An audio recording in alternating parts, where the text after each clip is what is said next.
नमस्कार दोस्तों, बीपीएससी पाठशाला चैनल में आप सभी लोगों का स्वागत है। हाजिर हूँ मैं आज आप लोगों के लिए एक और नया वीडियो लेके। और आज हम डिस्कस करने वाले जो अभी 63 बीपीएससी का एग्ज़ाम चल रहा है, तो उसका जो जीएस पेपर 2 है, तो उसके बारे में आज हम देखेंगे, उसको एनालाइज करेंगे। ठीक है। तो जैसा कि आप सभी लोगों को पता ही है कि अभी 2 दिन पहले पेपर 1 हुआ है, और पेपर 1 का भी मैंने एनालिसिस करके आपको बताया था पूरा अपने चैनल पे। और आज मैं पेपर 2 के बारे में आप लोगों को बताऊंगा कैसे क्वेश्चन पूछे गए हैं, क्या क्या क्वेश्चन पूछे गए हैं। और दोस्तों, मैंने वीडियो में नीचे डिस्क्रिप्शन में क्वेश्चन का पीडीएफ लिंक भी डाल दिया है, तो अगर आप चाहें तो वहाँ से पीडीएफ डाउनलोड कर सकते हैं और पूरे क्वेश्चन को अच्छे से देख सकते हैं। ठीक है दोस्तों।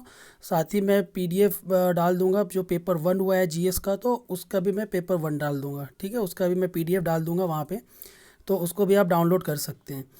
तो चलिए स्टार्ट करते हैं। हम स्टार्ट करने से पहले अगर आप मेरे चैनल पे नए हैं तो प्लीज़ मेरे चैनल को सब्सक्राइब कर लीजिए। ठीक है, अगर वीडियो पसंद आ रहा है तो लाइक कीजिए, शेयर कीजिए और अपने दोस्तों को भी बताइए। ठीक है दोस्तों। तो चलिए बिना टाइम बर्बाद किए हम स्टार्ट करते हैं और एनालिसिस करके देखते हैं जीएस पेपर 2 में इस बार बीपीएससी ने क्या क्या प्रश्न पूछे हैं। ठीक है, तो चलिए देखिए, ये पेपर 2 है आपका जनरल स्टडीज़ का, और इसमें आपको टोटल 8 प्रश्नों का उत्तर देना है। ठीक है, तो सबसे पहले हम देख लेते हैं पेपर 2 का सिलेबस क्या है।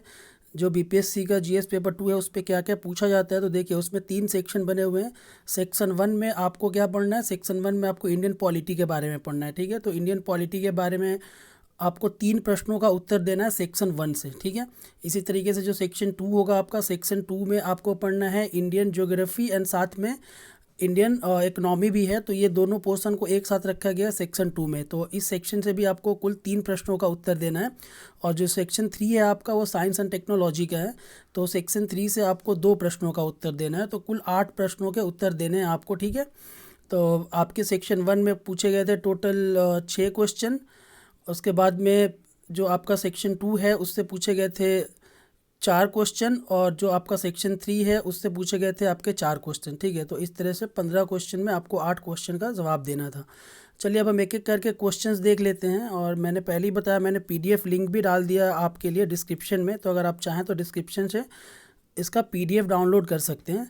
चलिए दोस्तों, तो फिर स्टार्ट करते हैं हम और क्वेश्चन देख लेते हैं। देखिए, ये सेक्शन 1 है हमारा इंडियन पॉलिटी का टॉपिक। इसमें जो पहला क्वेश्चन उन्होंने पूछा था, स्वतंत्र और निष्पक्ष चुनाव के संचालन में भारत के निर्वाचन आयोग की भूमिका की गंभीरता से जांच करें। ठीक है, इस संबंध में चुनावी पहचान पत्र किस उद्देश्य से कार्य करता है। ठीक है दोस्तों, तो अभी अगर आप क्वेश्चन देखेंगे इस बार इंडियन पॉलिटी का, तो क्वेश्चन को थोड़ा सा डाइवर्ट किया गया है। जैसे पिछले बार में अभी डायरेक्ट क्वेश्चन पूछा जाता था, जैसे मुख्यमंत्री के कार्य और शक्तियाँ क्या हैं, राज्यपाल के कार्य और शक्तियाँ, या फिर फंडामेंटल राइट्स के बारे में डायरेक्टली क्वेश्चन।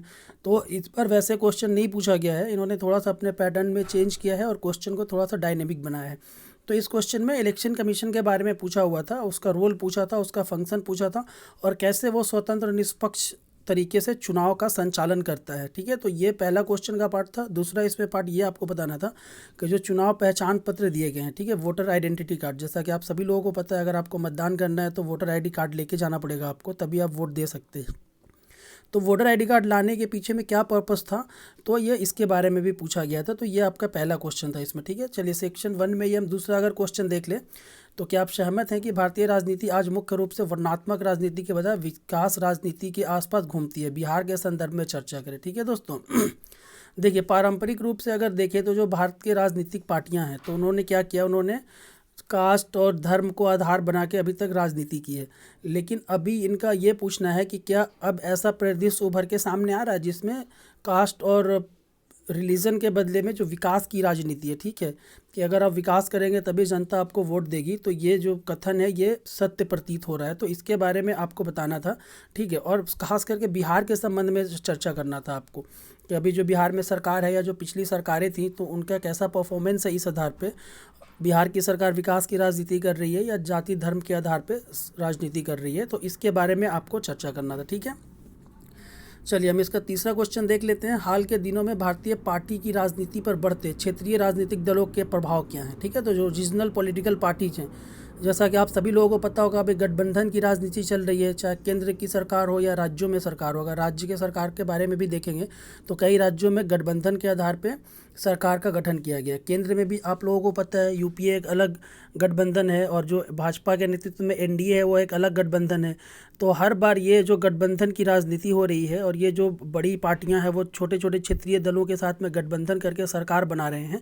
तो इसके बारे में पूछा गया था कि आपको ये बताना था इसमें कि जो क्षेत्रीय दल हैं उनका क्या महत्व है और ये सरकार के निर्माण में किस प्रकार की भूमिका अदा करते हैं। तो ठीक है, इस पर आपको चर्चा करना था। ठीक है, इसमें चौथा हम क्वेश्चन देख लेते हैं, भारतीय संविधान और संवैधानिकता के बीच में क्या अंतर है। इसमें देखिए 2 पार्ट में क्वेश्चन है। पहले आपको संविधान और संवैधानिकता के बीच में अंतर बताना था और साथ में जो संविधान की मूल संरचना का सिद्धांत है। अगर आप मेरा पॉलिटी का वीडियो देखेंगे प्लेलिस्ट में, उसमें मैंने बार बार चर्चा भी की है इस बात के बारे में, मूल संरचना के बारे में। ठीक है, तो ये डायरेक्टली क्वेश्चन वहीं से पूछा गया था, जो मूल संरचना का सिद्धांत है और उसमें न्यायालय के क्या निर्णय रहे हैं और संविधान में किस प्रकार का संशोधन किया गया है। और मूल संरचना के बारे में जो भी डिसीजन आए हैं सुप्रीम कोर्ट के, जैसे केशवानंद भारती का केस हो या गोलकनाथ का केस हो या फिर मिर्नवा मिल्स का केस हो, तो ये सारे जो भी ऐतिहासिक परिदृश्य हैं उसके बारे में चर्चा करना था और मूल संरचना के बारे में विस्तार से स्पष्ट करना था। तो ये उसके बारे में क्वेश्चन था। ठीक है, चलिए इसका 5th क्वेश्चन हम देख लेते हैं। केंद्र प्रायोजित योजनाएं केंद्र और राज्यों के बीच हमेशा विवाद का मुद्दा रही हैं। प्रासंगिक उदाहरणों का हवाला देते हुए चर्चा कीजिए। ठीक है दोस्तों,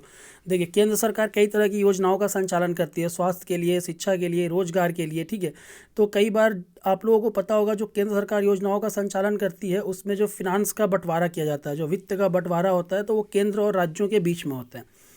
कई बार जो योजनाएं हैं उसमें 60-40 का रेशियो रहता है। जो भी योजना के क्रियान्वयन में खर्च होता है उसका 60% सेंट्रल गवर्नमेंट पे करता है और जो स्टेट गवर्नमेंट अगर योजना को अपने स्टेट में लागू करना चाहते हैं तो 40% स्टेट गवर्नमेंट खर्च करते हैं। ठीक है, तो इसके बारे में क्या विवाद हो जाता है, क्योंकि कई बार क्या होता है दोस्तों, जैसे अभी आयुष्मान भारत योजना है, इसमें कई सारे राज्य हैं जो इस योजना को लागू करने के पक्ष में नहीं है। उनका कहना है कि इससे जो उनका राजस्व व्यय है वो बढ़ेगा और सरकार के वित्त व्यवस्था पे दबाव पड़ेगा। ठीक है, तो इसी के संबंध में कुछ विवादें हैं, तो इसके बारे में ये क्वेश्चन पूछा गया था। और कोई भी आप एक उदाहरण देके बता सकते हैं, जैसे बेस्ट अभी एक आपको अगर एग्जांपल देना था तो आयुष्मान भारत योजना का आप एग्जांपल दे दीजिए। ठीक है, तो ऐसे करके इसका आपको आंसर लिखना था। चलिए अब हम सेक्शन 2 देख लेते हैं दोस्तों। ठीक है, सेक्शन 2 में मैंने पहले ही बताया इसमें आपको क्या स्टडी करना है। सेक्शन 2 में आपको इंडियन इकोनॉमी है और साथ में इंडियन ज्योग्राफी है। तो देखिए इसमें भी क्वेश्चंस काफ़ी जनरलाइज टाइप के पूछे गए हैं इस बार। ठीक है, आप क्वेश्चन देखिए, जैसे वर्तमान में भारतीय कृषि की प्रमुख समस्याओं पर प्रकाश डालते हुए उन्हें दूर करने का सुझाव दें। साथ ही भारतीय कृषि के विकास हेतु सरकार द्वारा चलाए जा रहे प्रमुख कार्यक्रमों की चर्चा करें। ठीक है, तो देखिए इसको क्वेश्चन को हम 3 पार्ट में बांट के इसको बना सकते हैं। सबसे पहले तो आपको ये बताना है कि जो भारतीय कृषि में समस्याएं हैं वो कौन कौन सी समस्याएं हैं, तो आपको इस पर चर्चा करनी है। ठीक है, दूसरे पार्ट में आपको क्या करना है, जो समस्याएं हैं उसके समाधान के लिए आप क्या सुझाव देंगे, तो जो भी आपको सुझाव देना है उसके बारे में आपको बताना है। ये क्वेश्चन का इसका दूसरा पार्ट है। तीसरे पार्ट में आपको ये बताना था कि जो केंद्र सरकार योजनाएं चला रही हैं देश में किसानों के कल्याण के लिए और कृषि के विकास के लिए, जैसा कि आप सभी लोगों को पता होगा कई सारी योजनाएं चला रही है, मृदा स्वास्थ्य कार्ड योजना या प्रधानमंत्री कृषि सिंचाई योजना या फिर आपका बीमा योजना भी चल रहा है साथ में। ठीक है, या परंपरागत कृषि विकास योजना, तो काफ़ी सारी योजनाएं हैं जो सरकार के द्वारा संचालित हो रही है, केंद्रीय सरकार के द्वारा, तो उसके बारे में आपको बताना था। तो 3 पार्ट में ऐसा आप इस प्रश्न का उत्तर दे सकते हैं। ठीक है, चलिए इसमें नेक्स्ट क्वेश्चन हम देख लेते हैं सेक्शन 2 में। तो भारत में गरीबी के उन्मूलन पर चर्चा करते हुए गरीबी के लिए जिम्मेवार कारकों की चर्चा करें या व्याख्या करें। भारत सरकार द्वारा गरीबी दूर करने के लिए कौन कौन से कार्यक्रम चलाए जा रहे हैं। ठीक है, देखिए सबसे पहले तो आपको गरीबी के अनुमान के बारे में बताना था कि कितने लोग गरीब हैं, बीपीएल क्या होता है, और इसमें आप जो विभिन्न एक तरह से एक्सपर्ट ग्रुप बने हैं, जैसे डांडेकर और रथ का जो फार्मूला है या तेंदुलकर समिति का जो कॉन्सेप्ट है या रंगराजन समिति का कॉन्सेप्ट है, उसके बारे में भी चर्चा कर सकते हैं। उन्होंने किस आधार पे गरीबों का मूल्यांकन किया है और उनके बारे में बताया। ठीक है, पहली पार्ट में ये आप बता सकते हैं। दूसरे में जो गरीबी के कारण है भारत में, ठीक है, तो उसके बारे में भी आपको बताना है। तो क्वेश्चन का 2 पार्ट यहाँ पे होता है। और भारत सरकार द्वारा गरीबी दूर करने के लिए कौन कौन से कार्यक्रम चलाए जा रहे हैं, जो भी आपको लगता है, जैसे मान लीजिए आपको नेशनल रूरल लाइवलीहुड मिशन है या आपका और भी जैसे मनरेगा जैसे कार्यक्रम चलाए जा रहे हैं या और भी रोज़गार उन्मुखी जो भी कार्यक्रम चलाए जा रहे हैं। तो क्योंकि अगर एक बार लोगों को रोज़गार मिलेगा तो उन लोगों को क्या होगी, क्रय शक्ति बढ़ेगी, उनके पास पैसा आएगा और धीरे धीरे वो गरीबी रेखा से बाहर आ जाएंगे। इसमें आप जो कौशल विकास कार्यक्रम सरकार के द्वारा चलाए जा रहे हैं उनके बारे में भी चर्चा करके आराम से लिख सकते हैं। तो काफ़ी जनरलाइज्ड क्वेश्चन था, बहुत ज़्यादा इसमें आपको एक्सपर्ट होने की ज़रूरत नहीं था क्वेश्चन को एक्सप्लेन करने के लिए। ठीक है, चलिए इसमें नेक्स्ट हम क्वेश्चन देख लेते हैं। तो ये था, भारत में प्रमुख बड़े पैमाने के उद्योग भौगोलिक दृष्टि से कुछ विशेष क्षेत्रों में स्थापित हो पाए हैं, इसके कारणों की व्याख्या करें एवं भारत के बुनियादी उद्योगों की व्याख्या करें। देखिए इसमें दो पार्ट में क्वेश्चन पूछा गया। पहले तो ये पूछा है कि जो बहुत बड़े बड़े इंडस्ट्रीज़ लगे हुए हैं भारत में, वो कुछ विशेष क्षेत्रों में है। ये जैसे कि आप सभी लोगों को पता होगा, जो उत्तर प्रदेश है या बिहार है, ठीक है, या एमपी भी है, ये सारे राज्य के हैं औद्योगिक दृष्टि से पिछड़े हुए राज्य हैं। और आप देख लीजिए जैसे पूर्वोत्तर भारत के राज्य हैं, स्पेशली जैसे आप झारखंड कह सकते हैं, या फिर पश्चिम बंगाल है, या फिर जो दक्षिण भारत के राज्य हैं जैसे महाराष्ट्र है या तमिलनाडु है, कर्नाटक है, ठीक है। तो इन राज्यों में औद्योगिक विकास क्यों हुआ है, उसके क्या कारण हैं, ठीक है। तो आपको ये सारी चीज़ें, मानवीय कारक या प्राकृतिक कारक, ठीक है, या कहाँ पे पूंजी की उपलब्धता है, कहाँ पे कच्चे माल की उपलब्धता है, कहाँ पे ऊर्जा संसाधन की उपलब्धता है, तो इन सारे मुद्दों पे विचार करके आप एक पूरा का पूरा जो है ना आइडिया ड्रॉ कर सकते हैं कि ठीक है, ये सारी चीज़ें यहाँ पे उपलब्ध थी संसाधन, जिसके वजह से यहाँ पे इंडस्ट्रियलाइजेशन हुआ है। और जो इंडस्ट्री के दृष्टि से पिछड़े हुए प्रांत हैं, तो वहाँ पे क्योंकि संसाधन उपलब्धता नहीं है या पूंजी नहीं है या जो भी इस तरह के फैक्टर्स हैं, ठीक है, तो उसके बारे में आप बता सकते हैं। देखिए इसमें जो दूसरा आपका क्वेश्चन था वो था कि जो भारत के प्रमुख बुनियादी उद्योग हैं, तो उनके बारे में आपको बताना था, ठीक है। जैसे आपका लोहा इस्पात इंडस्ट्री है, या उर्वरक इंडस्ट्री है, या मान लीजिए तेल शोधक कारखाना हो गया, या सीमेंट है, तो ठीक है, इन सारे चीज़ों के बारे में आपको बताना था, उनका भौगोलिक विवरण प्रस्तुत करना था, वो देश के किन राज्यों में अवस्थित हैं, ठीक है। तो ये सारी चीज़ें बताना था आपको। दूसरा आप इसमें ये भी कर सकते हैं, क्वेश्चन का जो आंसर अच्छे तरीके से देने के लिए आप इंडिया का मैप भी ड्रॉ कर सकते हैं, और साथ में जो हेवली इंडस्ट्रियलाइज्ड एरिया हैं उनको दिखा सकते हैं, और जो इंडस्ट्रियल कॉम्प्लेक्सेस हैं, ठीक है, औद्योगिक समूह या औद्योगिक संकुल हैं, उनको भी दिखा सकते हैं आप मैप में बना के। तो ये इस तरह से आप इसका आंसर दे सकते हैं। चलिए 9th क्वेश्चन इसमें देख लेते हैं। तो भारत में पाए जाने वाले प्रमुख खनिजों की विस्तार से व्याख्या करें, भारतीय अर्थव्यवस्था के आर्थिक विकास में इनके योगदान की चर्चा करें, साथ ही भारत की नई खनिज नीति की प्रमुख बातों को बताएं। तो देखिए इसमें 3 पार्ट में आप क्वेश्चन को बांट सकते हैं। सबसे पहले तो आप जो भी भारत में मिलने वाले खनिज पदार्थ हैं, जो भी मिनरल्स है, चाहे लोहा हो, तांबा हो, या फिर आपका सोना हो, जस्ता, मैग्नीज, चूना पत्थर, जो भी खनिज हैं वो किन क्षेत्रों में मिलते हैं, किन राज्यों में मिलते हैं, तो इसके बारे में आपको ब्रीफली चर्चा करना था। आप मैप बना के इंडिया का दिखा भी सकते हैं कि ये सारे रीजन्स हैं जहाँ पे विभिन्न प्रकार के खनिज पदार्थ पाए जाते हैं। चलिए ये तो पहला पार्ट हो गया इसका। दूसरे पार्ट में आपको क्या करना था, भारत के आर्थिक विकास में इनका योगदान। तो देखिए ये एकदम जग जाहिर है, अगर आपके पास माइंस एंड मिनरल्स है तो आप क्या कर सकते हो, उससे लोगों को रोज़गार प्रदान कर सकते हैं। आपका जो खनिज पदार्थ है उसको आप एक्सपोर्ट कर सकते हैं, उससे आपको विदेशी मुद्रा प्राप्त होगी। साथ में उन खनिजों को उपयोग करके आप क्या कर सकते हैं, औद्योगिक विकास कर सकते हैं।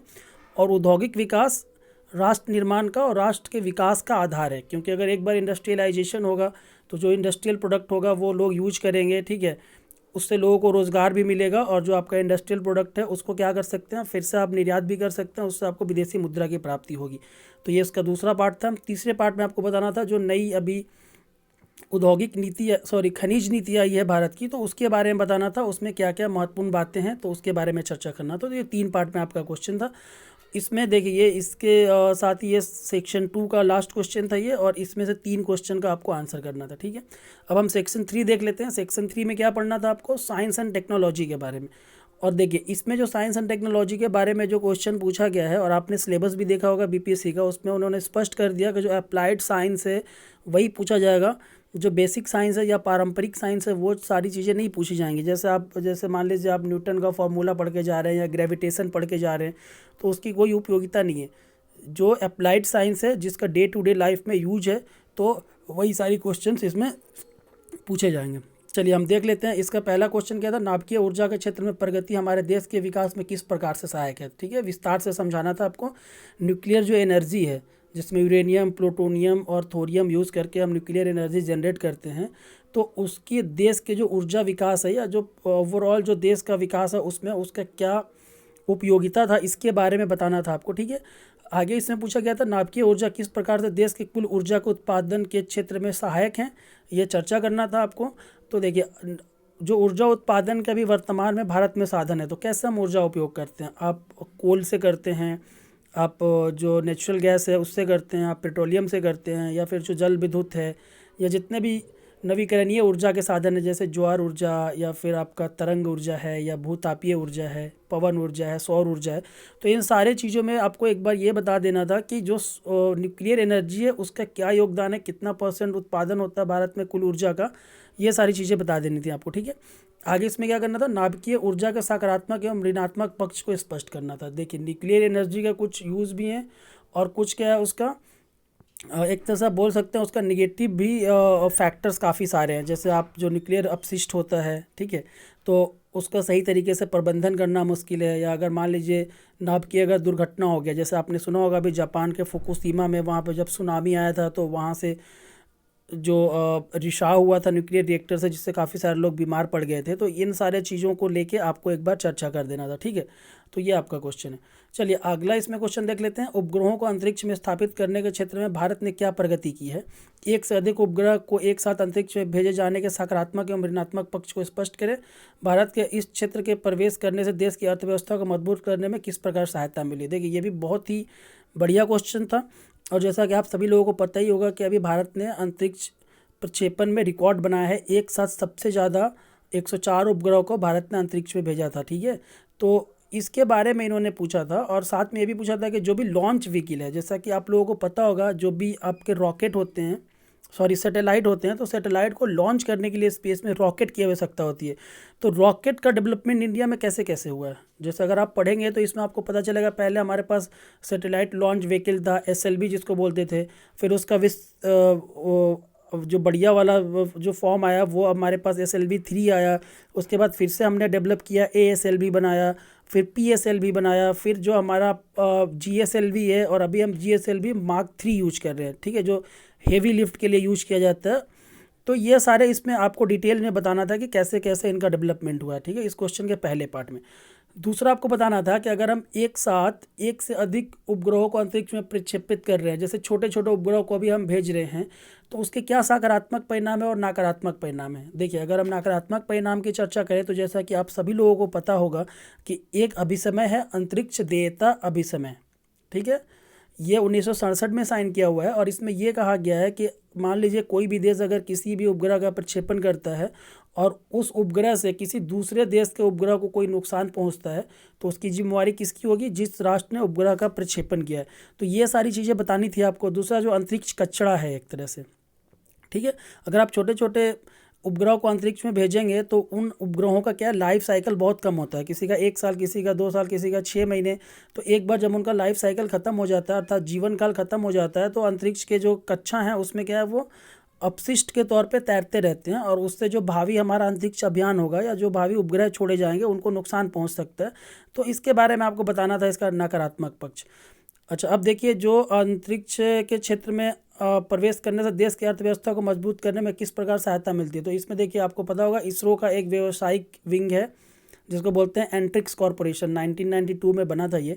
तो आप बता सकते हैं कैसे उससे विदेशी मुद्रा की प्राप्ति होगी और दूसरे देशों पे जो हमारे हैवी उपग्रह हैं उनको प्रक्षेपण करने के लिए निर्भरता कम होगी, ठीक है। और जो दूसरे देश के उपग्रह भी हमारे पास आ रहे हैं तो उनको प्रक्षेपण करके हम उससे विदेशी मुद्रा कमा सकते हैं। तो ये सारी चीज़ों को मिला के आपको इसका आंसर देना था। चलिए अब आगे हम देख लेते हैं। ये क्वेश्चन पूछा गया था सॉफ्टवेयर से आप क्या समझते हैं, देश के आर्थिक विकास में कैसे सॉफ्टवेयर उद्योग रीढ़ की हड्डी के समान है, समझाएं। कंप्यूटर की भाषाओं के विकास पर अपना मत स्पष्ट करें तथा समझाएं कि हमारे देश का इस क्षेत्र में क्या योगदान है। ठीक है दोस्तों, तो ये थोड़ा आईटी से रिलेटेड है। जो लोग आईटी के बारे में जानते हैं इसको अच्छे से कर सकते हैं। बेसिकली अगर आपको भी करना है तो आप डे टू डे अपने फ़ोन में, अपने लैपटॉप में सॉफ्टवेयर का यूज़ करते ही हैं। और भारत की कई सारी सॉफ्टवेयर कंपनियां जो सॉफ्टवेयर का निर्यात करती हैं, जैसे आपको TCS है, इन्फोसिस है, या विप्रो है, या सत्यम है, ये सारी कंपनियां क्या करती हैं, सॉफ्टवेयर का निर्यात करती हैं विदेशों को। तो ये सारे फैक्टर्स आप जोड़ के लिख सकते थे इसमें, ठीक है।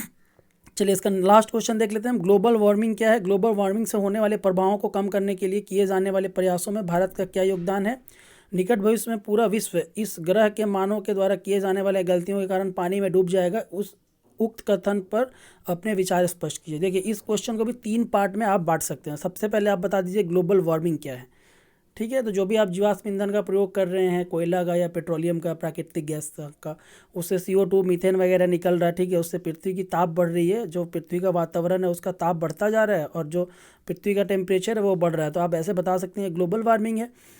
इसमें दूसरा पार्ट में था कि ग्लोबल वार्मिंग से होने वाले प्रभाव को कम करने के लिए भारत के जो प्रयास है उनके बारे में बताना था। तो देखिए काफ़ी सारे भारत के प्रयास इस संबंध में किए जा रहे हैं। जैसे अभी भारत ने क्या किया, जो पेरिस में COP21 हुआ है उसमें जो भारत ने INDC सबमिट किया, ठीक है, जिसमें काफ़ी सारे भारत ने प्रावधान किए हैं कि हम रिन्यूएबल एनर्जी यूज करेंगे, साथ में हम क्या फॉरेस्टेशन के माध्यम से 2.5 से 3 बिलियन टन ये कार्बन सिंक तैयार करेंगे। साथ में उसमें उन्होंने ये भी बताया है कि जो कार्बन उत्सर्जन है उनको 33 से 35% तक कम करेंगे। तो ये सारी चीज़ें बता सकते हैं उसमें।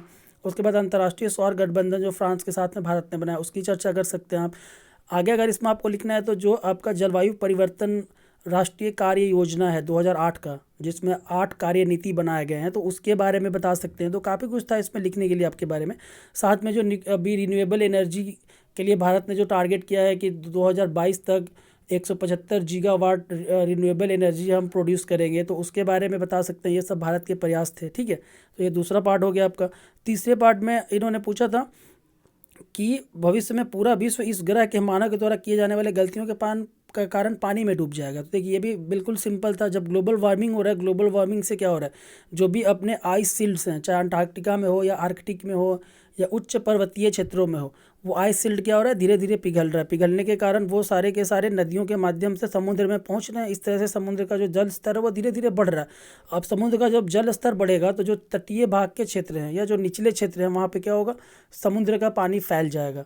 अब समुद्र का अगर पानी एक बार फैलेगा तो क्या होगा, जो वहाँ पे नगर हैं या जो कृषि भूमि है या जो बंदरगाह हैं या जो पुलिन है, बीच बोलते हैं जिसको, वो सब क्या हो जाएंगे, जलमग्न हो जाएंगे।